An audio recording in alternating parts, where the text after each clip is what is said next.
Project ಟೈಗರ್ನ ಶುರು ಮಾಡ್ತಾರೆ. ಶುರು ಆದಮೇಲೆ ಕಳೆಬೇಟೆ ವ್ಯಾಪಕವಾಗಿ ಕಮ್ಮಿ ಆಗುತ್ತೆ ಹುಲಿಗಳಿಗೆ ಆಗಿ. ಅಂದ್ರೆ ನಮ್ಮಲ್ಲಿ ಇನ್ನು ಜಾಗ ಇಲ್ಲ, ಇಷ್ಟೇ ಹುಲಿ ಇರಬೇಕು ಕಾಡಲ್ಲಿ, ಅದಕ್ಕಿಂತ ಹೆಚ್ಚಾದ್ರೆ ಹುಲಿಗಳು ಮಾನವ ಸಂಘರ್ಷಣೆ ದಿನೇ ದಿನೇ ಅಧಿಕ ಆಗ್ತಾನೆ ಇರುತ್ತೆ. ಯಾಕೆಂದ್ರೆ ಒಳಗಡೆ ಜಾಗ ಇಲ್ಲ ಹುಲಿಗಳಿಗೆ.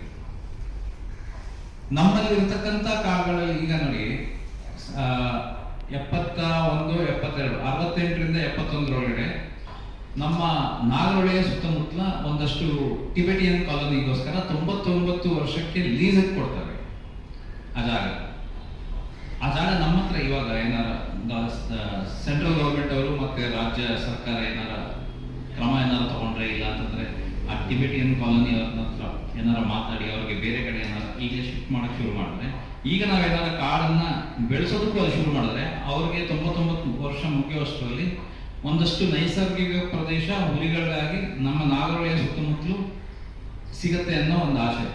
ಅಂದ್ರೆ ಒಂದು 100ರಿಂದ 200 ಆನೆಗೆ ಸಿಗುವಷ್ಟು ಜಾಗ ನಮ್ಗೆ. ಯಾಕಂದ್ರೆ ಸುಮಾರು 2220 ಎಕರೆ ಜಾಗ ನಾವು ಲೀಸ್ ಆಗಿ ಆ ಜಾಗದಲ್ಲಿ ಕೊಟ್ಟಿದ್ವಿ. ಅಂದ್ರೆ ಸುಮಾರು ಒಂದು 890 ಎಕರೆ ಇರಬಹುದು. ಸುಮಾರು ಒಂದು 10-15 ಎಕರೆ ಅಂತಾನೆ 15 ಕಿಲೋಮೀಟರ್ ವಿಸ್ತೀರ್ಣವಾದಂತ ಪ್ರದೇಶನೇ ಕೊಟ್ಟಿದ್ದೀವಿ ಅಂತ ಇಟ್ಕೊಳ್ಳಿ. ಗುರುಪುರ ಆಗಿರ್ಬೋದು, ಮತ್ತೆ ಕುಶಾಲ್ ನಗರದಲ್ಲಿ ಟಿಬೆಟಿಯನ್ ಕಾಲೋನಿ ಅಂತ ಏನ್ ಮಾಡಿದ್ವಿ ಅದೊಂದಷ್ಟು ಕೊಟ್ಟಿದ್ದೀವಿ. ಪ್ರಾಜೆಕ್ಟ್ ಟೈಗರ್ ಮಾಡ್ಬೇಕಾದ್ರೆ ಒಂದು ಲೋಪದೋಷ ಏನಾಯ್ತು ಅಂತಂದ್ರೆ, ನಾವು ಬಫರ್ ಝೋನ್ ಅನ್ನ ಇಟ್ಕೊಳ್ದೇನೆ ಮೂಲವಾಸಿಗಳು ಏನಿದ್ದಾರೆ ಕಾಡೊಳಗಡೆ ಇದ್ದವರು ರೀಸೆಟ್ಲ್ಮೆಂಟ್ ಅಂತ ಅಂದ್ಬಿಟ್ಟು ಅವ್ರಿಗೆ ಕಾಡಿನ ಪಕ್ಕದಲ್ಲೇ ನಾವು ಕೊಟ್ಟಿರೋದ್ರಿಂದ ಅಲ್ಲೂ ನಾವು ಬಫರ್ ಝೋನ್ ಕೊರತೆ ಎದುರಿಸ್ತಾ ಇದೆ ಹುಲಿಗಳು. ಹೀಗಾಗಿ ಏನಾಗುತ್ತೆ ಅಂತಂದ್ರೆ ಪದೇ ಪದೇ ಈ ದಾಳಿ, ಮಾನವ ಸಂಘರ್ಷಣೆ, ಮಾನವ ವನ್ಯಜೀವಿ ಸಂಘರ್ಷಣೆ ಇರ್ಬೋದು, ಇಲ್ಲ ಅಂತಂದ್ರೆ ಹುಲಿನೇ ಊರಿಗೆ ಬರೋದಿರ್ಬೋದು, ಹಳ್ಳಿಯವರ ಮೇಲೆ ಅಟ್ಯಾಕ್ ಮಾಡೋದಿರ್ಬೋದು, ದನಗಳ ಮೇಲೆ ಅಟ್ಯಾಕ್ ಮಾಡೋದಿರ್ಬೋದು, ಇದು ದಿನನಿತ್ಯ ನಡೀತಾನೆ ಹೋಗುತ್ತೆ. ನಾವು ಸರ್ಕಾರದ ಪರವಾಗಿ ಕೇಳ್ಕೊಳ್ಳೋದು ಏನು ಅಂತಂದ್ರೆ, ನೀವೆಲ್ಲೋ ಮಾಡ್ತಿರೋ ಒಂದು SOP ಇದೆಯಲ್ಲ, ಸ್ಟ್ಯಾಂಡರ್ಡ್ ಆಪರೇಷನ್ ಪ್ರೊಸೀಜರ್, ಹುಲಿ ಹಿಡಿಯೋದಕ್ಕೆ, ಅದರಲ್ಲಿ ಕೆಲವೊಂದು ಮಾರ್ಪಾಡುಗಳನ್ನ ನೀವು ಮಾಡ್ಕೊಳ್ಳೇಬೇಕಾಗುತ್ತೆ. ಪದೇ ಪದೇ ನಾವು ಕೋಮಿಂಗ್ ಅಂತ ಹೋಗ್ತೀವಿ. ಕೋಮಿಂಗ್ ಮಾಡಿದಾಗ ಏನಾಗುತ್ತೆ ಅಂತಂದ್ರೆ ವಿಪರೀತವಾದಂತಹ ಒಂದಷ್ಟು ಜನಗಳು ಕಾಡೊಳಗಡೆ ಹೋಗುತ್ತೋ, ಆನೆ ಜೊತೆ ಹೋಗೋದು, ಮಿಕ್ಕಂತ ಅದ್ಯಾವುದು ವನ್ಯಜೀವಿ ಯಾವ್ದು ಹುಲಿ ನರಭಕ್ಷ ಆಗ್ತಿದೆಯೋ ಅದು ಬಿಟ್ಟು ಬೇರೆ ಹುಲಿಗಳ ಮೇಲೂ ಅದು ಪ್ರೆಷರ್ ಬೀಳುತ್ತೆ. ಅದು ಹುಲಿ ಒಂದೇ ಅಲ್ಲ, ಅದು ಚಿರತೆನೆ ಆಗಿರ್ಬೋದು, ಇನ್ಯಾವುದೋ ಕಾಡು ಪ್ರಾಣಿಗಳಿರ್ಬೋದು, ಎಲ್ಲಾ ಪ್ರಾಣಿಗಳಿಗೂ ಒಂದು 10-15 ದಿನ ಪ್ರೆಷರ್ ಬಿದ್ದೇ ಬೀಳುತ್ತೆ. ಈ ಪ್ರೆಷರ್ ಅಲ್ಲಿ ಏನಾಗುತ್ತೆ ಅಂತಂದ್ರೆ ಯಾವುದು ಈಗಾಗಲೇ ಅಲ್ಲಿ ವಾಸವಿರತಕ್ಕಂಥ ಹುಲಿ ಇದೆಯೋ ಅದು ನಾಡಿಗೆ ಬರೋಕ್ ಶುರುವಾಗುತ್ತೆ. ಯಾಕಂದ್ರೆ ನಾವು ಅಲ್ಲಿ ಅಷ್ಟು ದಾಂಧಲೆ ಮಾಡಿರ್ತೀವಿ. SOP ನಲ್ಲಿ ಏನಾಗುತ್ತೆ ಅಂತಂದ್ರೆ ಬರೀ ಅರಣ್ಯ ಇಲಾಖೆ ಒಂದೇನೆ ಎಲ್ಲ ಪ್ರೆಷರ್ ತಗೊಳಕ್ ಆಗೋದಿಲ್ಲ. ಇದರಲ್ಲಿ ಯಾವುದೋ ಒಂದು ಡೆತ್ ಆಯ್ತು, ಯಾವುದೋ ಒಂದು ಇನ್ಸಿಡೆಂಟ್ ಅಲ್ಲಿ ಯಾವುದೋ ಒಂದು ಹುಲಿ ಯಾವನ್ನಾರ ಹೊಡೆದ್ರೆ ಆ ಒಂದು ಸುತ್ತಮುತ್ತಲಿನ ಪ್ರದೇಶನ ನಾವು 144 ಸೆಕ್ಷನ್ ಏನಾರ ಒಂದು 4-5 ದಿನದ ಮಟ್ಟಿಗೆ ಹುಲಿನ ಸೆರೆ, ಯಾವ ಹುಲಿ ಅಂತ ಗುರುತಿಸಿ ಅದನ್ನ ಸೆರೆ ಹಿಡಿಯೋ ತನಕ ಸುಮಾರು ಒಂದು 10-15 ಸಾವಿರ ಜನಗಳು ಬಂದು ಅಲ್ಲಿ ಸೇರೋದು, ಅಲ್ಲಿ ದಾಂಧಲೆ ಮಾಡೋದು, ಇಂಥದ್ದೆಲ್ಲ ನಿಲ್ಲಿಸಿ. ಫಾರೆಸ್ಟ್ ಡಿಪಾರ್ಟ್ಮೆಂಟ್ ಒಂದೇ ಅಲ್ಲ, ಫಾರೆಸ್ಟ್ ಡಿಪಾರ್ಟ್ಮೆಂಟ್ ಜೊತೆಗೆ ಪೊಲೀಸ್ ಸ್ಟೇಷನ್. ನಮ್ಮ ಕರ್ನಾಟಕ ರಾಜ್ಯದ ಹೆಮ್ಮೆಯ ಪ್ರಾಣಿ, ಅದರಲ್ಲೂ ನಮ್ಮ ಭಾರತ ದೇಶದ ನ್ಯಾಷನಲ್ ಅನಿಮಲ್ ಏನಿದೆ ಅದು ತುಂಬಾ ಪ್ರೆಷರ್ ಒಳಗಾಗಿದೆ. ನಾವು ಅದನ್ನ ಮ್ಯಾನೇಜ್ ಸರಿ ಮಾಡ್ತಾ ಇಲ್ಲ. ನಮ್ಮಲ್ಲಿರ್ತಕ್ಕಂಥ ಕೊರತೆ ಏನಿದೆ ಆದಷ್ಟು ಬೇಗ ಸರ್ಕಾರ ನೀಗಿಸ್ಕೊಂಡು ತುಂಬಾ ಹೆಚ್ಚಿನ ಒಂದು ರೀತಿಯಲ್ಲಿ ಯಾವುದು ಎಫಿಷಿಯನ್ಸ್ ಆಗಿ ಹುಲಿಗಳನ್ನ ಸಂರಕ್ಷಣೆ ಮಾಡಬೇಕು. ಮತ್ತೆ ಅವೈಜ್ಞಾನಿಕ ಯಾವುದೋ ಒಂದು ಹುಲಿ ಹಿಡಿದ್ವಿ, ಅದು ತಗೊಂಡ್ಬಂದು ನಾವು ಕ್ಯಾಪ್ಟಿವ್ ಝೋನ್ ಇಟ್ವಿ, ಮತ್ತೆ ಮಾರ್ಗದಿಂದ ಇನ್ಯಾವುದೋ ಹುಲಿ ದಾಳಿ ಮಾಡ್ತು ಅಂತಂದ್ರೆ ಈಗ ಇರ್ತಿರತಕ್ಕಂಥ ಹುಲಿ ಬೋನಸ್ ಸಿಗಾಕೊಂಡಿರುತ್ತೆ, ನಿಜವಾದ ಹುಲಿ ಅಲ್ಲೇ ಇದೆ ಅಂತಂದ್ರೆ ಇದರ ಒಂದು ಜಾಗ ಹೋಯ್ತು, ನಮ್ಮೊಂದು ಹುಲಿ ಕಮ್ಮಿ ಆಯ್ತು. ಆಮೇಲೆ ನಮ್ಮಲ್ಲಿ ನಾವು ನೋಡಿ ವೈಲ್ಡ್ ಲೈಫ್ ಅಂತಂದ್ರೆ ಒಂದು ಎಕ್ಸಾಂಪಲ್ ಏನಂತಂದ್ರೆ, ವೈಲ್ಡ್ ಲೈಫ್ ಡೆಫಿನೇಷನ್ ಏನಂದ್ರೆ we use them, misuse them and abuse them, ಮೂರನ್ನು ನಾವೇ ಮಾಡ್ತೀವಿ. ತುಂಬಾ ಕಷ್ಟಪಟ್ಟು ನಮ್ಮ ಗುಂಡೂರಾವ್ ಅವರು ಒಂದು ಇದನ್ನ ತಗೊಂಡ್ಬಂದ್ರು. ಅವರು ಆಫ್ರಿಕಾಗೆ ಹೋಗಿದ್ರು, ಅಲ್ಲಿರ್ತಕ್ಕಂಥ ಸಫಾರಿನೆಲ್ಲ ನೋಡಿದ್ರು, ಸಫಾರಿನ ತಗೊಂಡ್ಬಂದು ನಮ್ಮಲ್ಲೂ ಅಳವಡಿಸ್ಬೇಕು ಅಂತ ಅಂದ್ಬಿಟ್ಟು ಕಾಕನಕೋಟೆಗೆ ಮೊದಲು ಶುರು ಮಾಡಿದ್ರು. ಹುಲಿ ಮನುಷ್ಯನ್ ಕಟ್ರೆ ಓಡೋದ್ರು. ಸಫಾರಿ ಏನಾಯ್ತು ಅಂತಂದ್ರೆ ಓಪನ್ ಜಿಪ್ ಅಲ್ಲಿ ಇರ್ತಾರೆ, ಸಫಾರಿ ಮಾಡ್ತಾರೆ, ಹುಲಿ ಮರಿಗಳ ಜೊತೆಗೆ ಜಿಪ್ಸಿ ಪಕ್ಕದಲ್ಲಿ ಬಂದು ಕೂತ್ಕೊಳ್ಳೋದು. ಅಂದ್ರೆ ಆ ಮಾನವ ಮತ್ತು ಹುಲಿ ಸಂಘರ್ಷ ಏನಿತ್ತು, the tiger started trusting humans, ಗಾಡಿ ಹತ್ರ ಬರೋದು.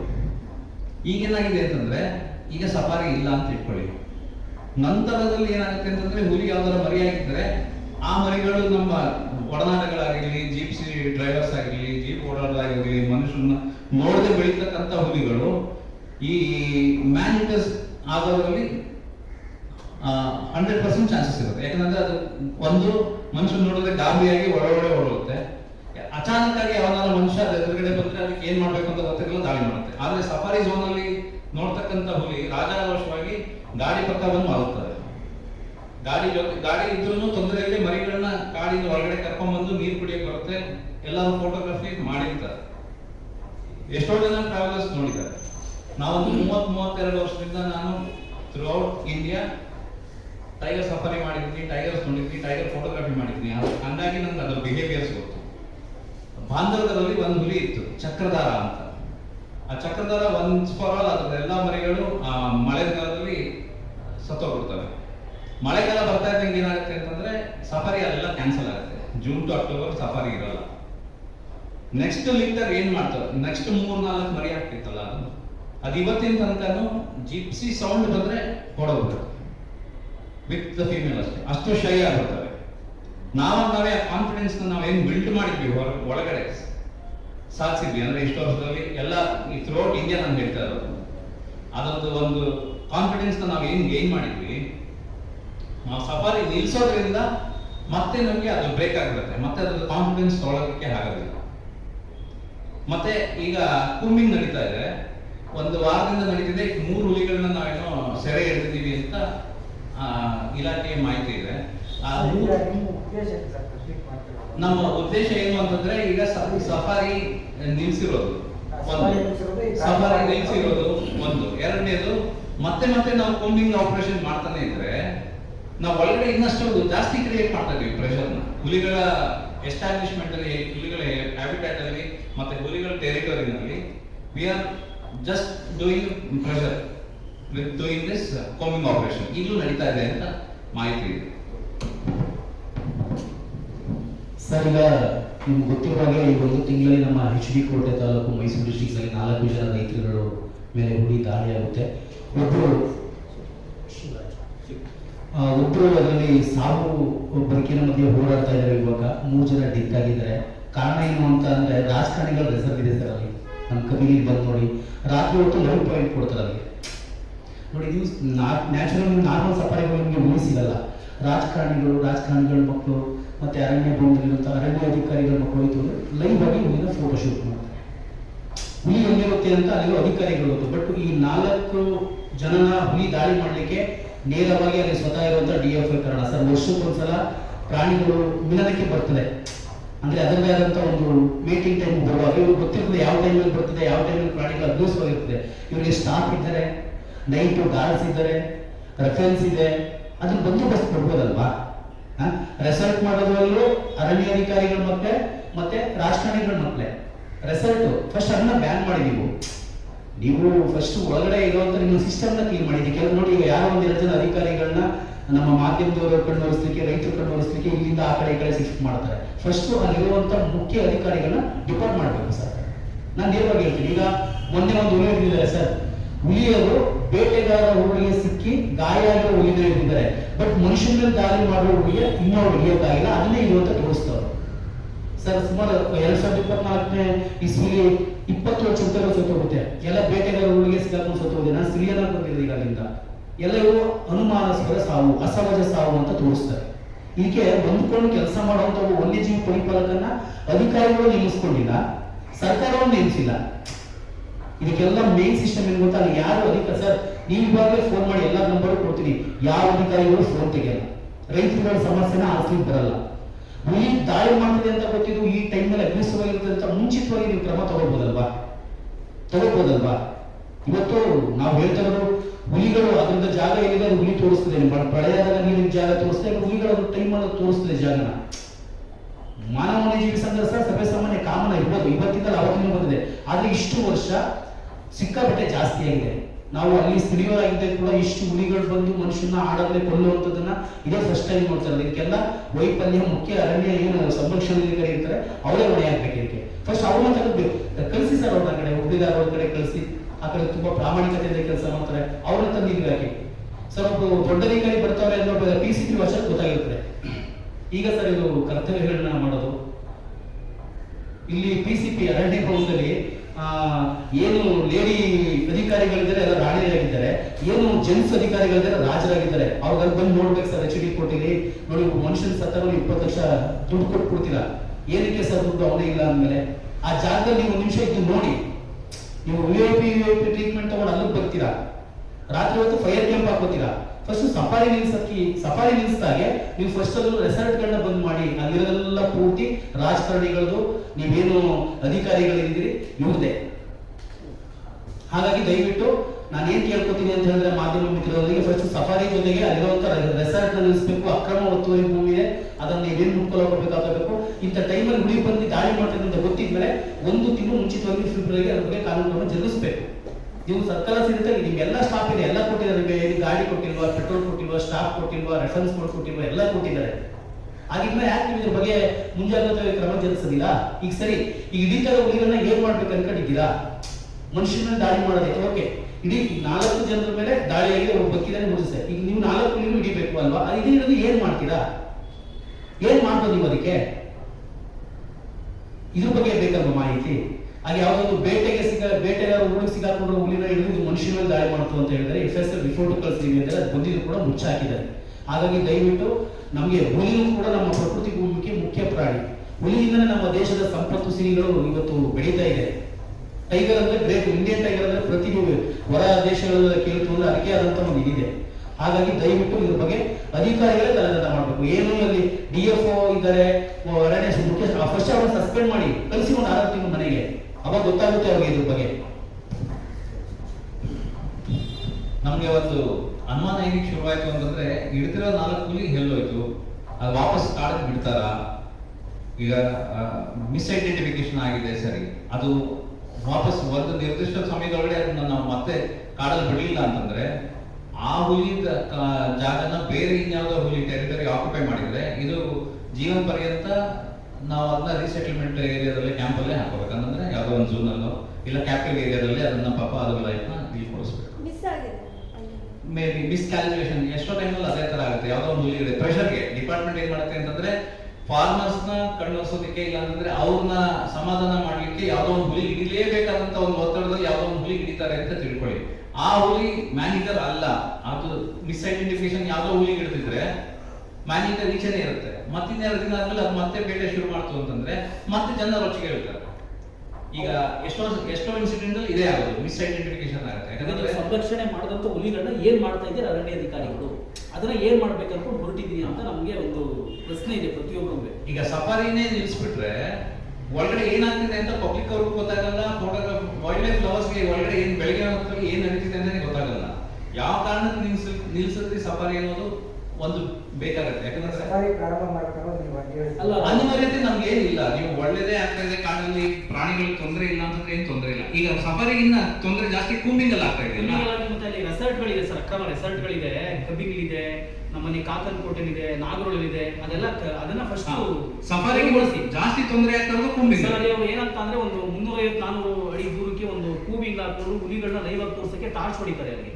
ಆ ರಾತ್ರಿ ಹೊತ್ತು ಮಧ್ಯರಾತ್ರಿ ಎಷ್ಟು ಗಂಟೆಗೆ ಬರ್ತದೆ ಶಬ್ದ ಗೊತ್ತಾದ ತಕ್ಷಣ ಅವ್ರಿಗೆ ಆ ಟಾರ್ಚ್ ಕೊಟ್ಟಾಗ ಅಲ್ಲಿಂದ ವಿಚಲಿತವಾಗಿ ಆ ಜಾಗ ಪ್ಲೇಸ್ಮೆಂಟ್ ಚೇಂಜ್ ಮಾಡಲೇಬೇಕು. ಭಯ ಅಲ್ವಾ ಅದಕ್ಕೂ, ಯಾರೋ ಬೇಟೆಗಾರರು ಬಂದು ಅದು ಪ್ರಾಣ ಭಯದಿಂದ ಖಾಲಿ ಮಾಡಲೇಬೇಕಲ್ಲ. ಹಾಗಾಗಿ ಅದನ್ನು ಫಸ್ಟ್ ಅದನ್ನು ತಡೆ ಹಿಡಿರಿ. ರೆಸಾರ್ಟ್ಗಳನ್ನ ತೆರವುಗೊಳಿಸಿ. ರೆಸಾರ್ಟ್ ಕಟ್ಟಿರೋದು ಯಾವ ಜಾಗದಲ್ಲಿ? ನೀವು ಯಾವುದೋ ಹೋಗಿ ನಿಮ್ಮ ಮನೆಯವರ ಆಸ್ತಿ ಕಟ್ಟಿಲ್ಲ, ಕಾಡೊಳಗಡೆ ರೆಸಾರ್ಟ್ ಮಾಡೋದು ಅಲ್ವಾ? ಹಾಗಾಗಿ ಫಸ್ಟ್ ಅದನ್ನು ತೆರವುಗೊಳಿಸಿ ಬಂದ್ ಮಾಡಿ. ತೊಂದರೆ ಕೊಡ್ತಾ ಇರೋದು ಯಾರು? ಇವತ್ತು ಹುಲಿಗಳಿಗೆ ತೊಂದರೆ ಕೊಡ್ತಾ ಇರೋದು ಅಧಿಕಾರಿಗಳೇ ಹುಲಿಗಳಿಗೆ ತೊಂದರೆ ಕೊಡ್ತಾರೆ. ಆಮೇಲೆ ಹುಲಿಗಳು ಸುಮ್ಮನೆ ಕಾಡಿಂದ ಈಚೆ ಬಂದು ಜನಗಳೆಲ್ಲ ತೊಂದರೆ ಮಾಡೋದಿಲ್ಲ. ತನ್ನ ಜಾಗದಲ್ಲಿ ಯಾವ್ದೋ ಬೇರೆ ಯಾವ್ದಾದ್ರು ಹುಲಿ ಬಂದಿದ್ರೆ, ಈ ಹುಲಿ ಜೊತೆ ಏನಾರ 2-3 ಮರಿಗಳಿದ್ರೆ ಬೇರೆ ಹುಲಿಯಿಂದ ಇದಕ್ಕೇನಾರ ತೊಂದರೆ ಆಗತ್ತೆ ಅನ್ನೋ ಒಂದು ಸೂಕ್ಷ್ಮ ತಾಯಿ ಏನಾರ ಗಮನಿಸಿದ್ರೆ ಸ್ವಲ್ಪ ದಿನದ ಮಟ್ಟಿಗೆ ಒಂದು 5-6 ದಿನ ಇಲ್ಲ 7-8 ದಿನದ ಮಟ್ಟಿಗೆ ಸ್ವಲ್ಪ ದೂರದಲ್ಲಿ ಬಂದು ಎಲ್ಲ ನಿಂತಿರುತ್ತೆ. ಆ ಜಾಗ ಮೋಸ್ಟ್ಲಿ ಎಲ್ಲರೂ ದನಗಳು ಸಿಗೋದು, ಈಸಿಯಾಗಿ ಮೇವು ಸಿಗತಕ್ಕಂತ ಪ್ರದೇಶಕ್ಕೆ ತಾಯಿ ಹುಲಿ ಕರ್ಕೊಂಡ್ಬಂದು ಮಲಗಿಸ್ಕೊಂಡಿರುತ್ತೆ. ಇದು ಬೆಳಗಿನ ಹೊತ್ತು ನಿದ್ದೆ ಮಾಡುವಂತ ಪ್ರಾಣಿ. ನಾವು ಅದ್ರ ಹತ್ರ ಹೋಗಿ ಏನಾದ್ರೂ ತೊಂದರೆ ಮಾಡಿದ್ರೆ, ಇಲ್ಲಾಂದ್ರೆ ಉಳುಮೆ ಮಾಡೋದು, ಗೊತ್ತಿಲ್ಲದೇನೆ ಉಳುಮೆ ಮಾಡೋದು, ಇಲ್ಲಾಂತಂದ್ರೆ ಅಲ್ಲಿ ಏನಾರ ಶಬ್ದ ಮಾಡ್ಕೊಂಡು ಏನಾದ್ರು ಮಾಡ್ತಾ ಇದ್ರೆ ಆ ನಿದ್ದೆಯಿಂದ ಎದ್ದತಕ್ಕಂತ ಹುಲಿಗೆ ಕೋಪ ಬಂದು ದಾಳಿ ಮಾಡೋದು. ಉದ್ದೇಶಪೂರ್ವಕವಾಗಿ ಮನುಷ್ಯ ಮೇಲೆ ಬೀಳಲೇಬೇಕು ಅಂತ ಯಾವ ಹುಲಿಗಳು ದಾಳಿ ಮಾಡಲ್ಲ. ಒಂದು, ಅದು ತುಂಬಾ ಏಟಾಗಿರ್ಬೇಕು, ಬಲಿ ಪ್ರಾಣಿಗಳನ್ನ ಹಿಡಿಯೋದು ತೊಂದರೆ ಆಗಿದ್ರೆ, ಇಲ್ಲ ಅದಕ್ಕೆ ವಯಸ್ಸಾಗಿದ್ರೆ, ತುಂಬಾ ಏಟು ಬಿದ್ದು ನಿತ್ರಾಣ ಆಗಿದ್ರೆ ಮಾತ್ರ ಅದು ದಾಳಿ ಮಾಡುತ್ತೆ. ಈಗ ಬ್ಯಾನ್ ಇರೋ ಹುಲಿಗಳನ್ನ ಹಿಡಿದಿಲ್ಲ ಅಂತ ಹೇಳ್ತೀವಿ ಸರ್. ಬೇರೆ ಹುಲಿಗಳನ್ನ ಸರ್, ಅದೇ ಹಿಡಿದಿರಂತ ಯಾವ ಆಧಾರ ಮೇಲೆ ನೀವು ಹೇಳ್ತೀರಾ ಅಂತ ಒಂದು ಪ್ರಶ್ನೆ. ಈಗ ನೋಡಿ, ನಿನ್ನೆ ಈಗ 3 ಹುಲಿ ಹಿಡಿದ್ಮೇಲೆ ನಿನ್ನೆ ರಾತ್ರಿ ಮತ್ತೆ ಒಂದು 5-6 ಆನೆ ಹಸುಗಳ ಮೇಲೆ ದಾಳಿ ಆಗಿದೆ. ನಿನ್ನೆ ಸಾಯಂಕಾಲದ ವರದಿ ಪ್ರಕಾರ 5-6 ಹಸುಗಳ ಮೇಲೆ ದಾಳಿ ಮಾಡಿದೆ. ಇದು ಯಾವ ಹುಲಿ ಯಾವ ಅಂತ ಆಧಾರ ಮೇಲೆ ಯಾವ ದಾಳಿ ಮಾಡಿದ್ರು ಅಂತ ನೀವು ಯಾವ ವರದಿಗಳು ಹೇಳ್ತೀರಾ ಸರ್? ಅಲ್ಲಿ ಲೋಕಲ್ ಇನ್ಫಾರ್ಮೆಂಟ್ಸ್ ಇರ್ತಾರಲ್ಲ. ಈಗ ನಿನ್ನೆ ಸಾಯಂಕಾಲ ಯಾವ ಆಗಿರೋದು ಜಮೀನಿಗೆ ನೀವು ಆರೋಪ ಮಾಡ್ತೀವಿ. ಹೌದು ಹೌದು. ಇದು ಆರೋಪ ಅಲ್ಲ. ಅದು ಆರೋಪನೇ ಬರ್ತಿತ್ತು. ಆರೋಪ ಅಲ್ಲದೆ ಅಲ್ಲ ಸರ್, ಮತ್ತೆ ನಾವು ಸರ್ ಆರೋಪಕ್ಕಿಂತ ಹೆಚ್ಚಿನಾಗಿ ಪ್ರತ್ಯಾರೋಪಣೆ ಇರ್ಬೋದು. ಕೇಳಿ ಸರ್, ಹೇಳ್ತೀನಿ, ಈಗ 4 ಜನರ ಮೇಲೆ 4 ಹುಲಿ ದಾಳಿ ಮಾಡ್ತಲ್ವಾ, ನೀವು ಅದನ್ನ ಸಂರಕ್ಷಣೆ ಮಾಡ್ತೀರಲ್ವಾ, ಅದನ್ನ ನೀವು ಏನ್ ಮಾಡ್ತೀರಾ? ಇದನ್ನ ಪ್ರಶ್ನೆನ ಒಪ್ಕೊಳ್ತೀನಿ ಸರ್. ಅದೇ ಹುಲಿಗಳು ಮಾನವರ ಮೇಲೆ ದಾಳಿ ಮಾಡಿಲ್ಲ ಅಂತ ನೀವೇ ಹೇಳ್ತೀರಾ? ಈಗ ನನ್ನ ಪ್ರಶ್ನೆ ಮೊನ್ನೆ ಒಬ್ಬ ಹುಡುಗ ನೀವು ಅದನ್ನೇ ಹೇಳ್ತೀರಿ ಅಲ್ವಾ? ಮೊನ್ನೆ ಒಬ್ರು ಡೆತ್ ಆದ್ರು, ಹಾ.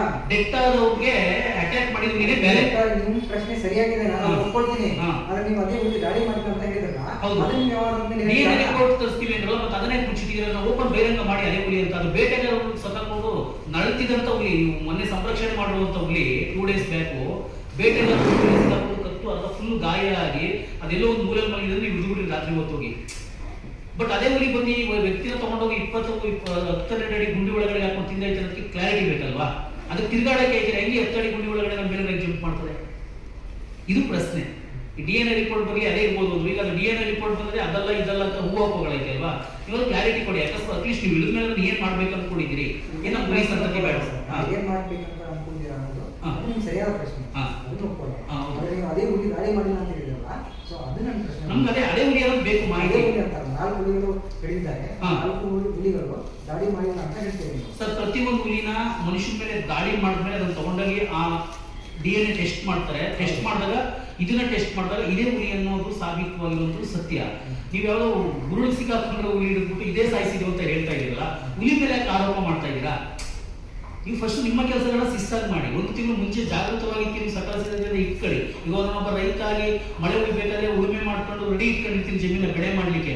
ಹಾಗೆ ನೀವು ರೈತ ತರನೇನು ನೀವು ಏನು ಸರ್? ಏನು ಅಧಿಕಾರಿಗಳು ಅಂತ ಅಂದ್ರೆ ಏನಿವೇನು ಇದರಿಂದ ಬಂದವರ ಸರ್? ಪ್ರತಿಯೊಬ್ಬ ರೈತನ ಸೇವಕರು ಸರ್.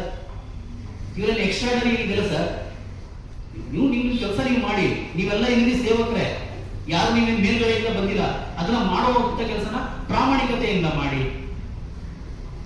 ಅದನ್ನ ನಾವು ಕೇಳ್ಕೊತಾ ಇದೀವಿ ಅಷ್ಟೇ. ಏನಕ್ಕೆ ಆದ್ಮೇಲೆ ನೀವು ಕ್ರಮ ಜರುಗಿಸೋ ಬದಲು ಮುಂಚಿತವಾಗಿ ತಗೊಳ್ಳಿ. ಇದ್ರ ಬಗ್ಗೆ ಸ್ವಲ್ಪ ಪ್ರಿಪೇರ್ ಆಗಿ ರೆಡಿಯಾಗಿ. ಈಗ ನಾವು ಬಂದಿನ ಪ್ರಸ್ತುತ ಕೂತ 1 ಗಂಟೆಗೆ ನಾವು ಬಂದು ಕೂತ್ಮೇಲೆ ತಾನೇ ಮಾಧ್ಯಮದವ್ರು ಬರ್ಬೋದು, ನಾವು ಪ್ರಶ್ನೆ ಕೇಳ್ಬೋದು, ಉತ್ತರ ಹೇಳ್ಬೋದು ಅಲ್ವಾ ಸರ್? ಹಾಗೆ ಅಧಿಕಾರಿಗಳು ನೀವು ಇದ್ರ ಬಗ್ಗೆ ನಿರ್ಲಕ್ಷ್ಯ ತೋರಿಸ್ತಾ ಇದ್ದೀರಿ. ನಿಮಗೆ ಉದ್ದೇಶ ಹುಲಿಗಳನ್ನು ಹಿಡಿದು ಏನ್ ಮಾಡ್ತಿದ್ದಾರೆ, ಸಂಹಾರ ಮಾಡ್ತಿದ್ದಾರೆ, ಏನು ಅನ್ನೋದು ನಿಮ್ದು. ನನ್ನ ಪ್ರಶ್ನೆ